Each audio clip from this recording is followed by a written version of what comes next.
Pelaksanaan malam takbiran Idul Fitri 1439 Hijriah berlangsung aman.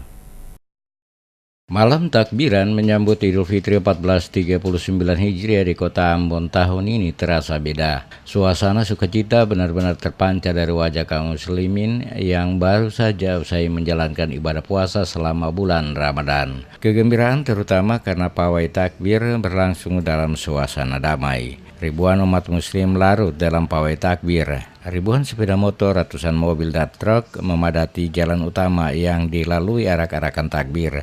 Sejumlah anak-anak juga terlihat pawai dengan membawa obor sambil berjalan kaki. Seperti tahun-tahun sebelumnya, pawai takbir juga melintas di beberapa ruas jalan di komunitas Kristen. Warga Kristen seperti di Mardika dan Batu Gantung terlihat turun ke sisi jalan memberikan semangat kepada umat muslim yang sedang pawai. Walaupun tidak ada acara khusus mengawali arak-arakan takbir, namun suasana kemenangan selama sebulan penuh berpuasa spontan dirayakan warga muslim menyambut kemenangan itu.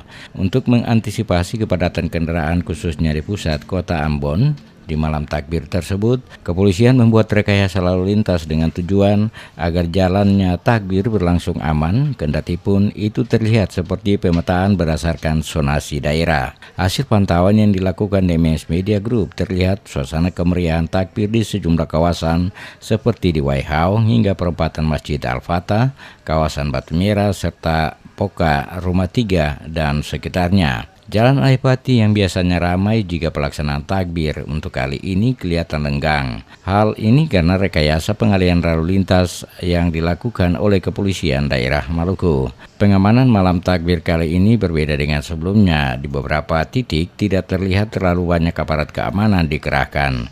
Kendati pun demikian, untuk menjaga hal yang tidak diinginkan, beberapa petugas kepolisian dengan senjata lengkap juga diterjunkan. Selain pengamanan dari personil Polda Maluku dan pihak TNI, juga melibatkan petugas Dinas Perhubungan Provinsi dan Kota Ambon. Secara umum, pelaksanaan takbiran di malam Idul Fitri itu berlangsung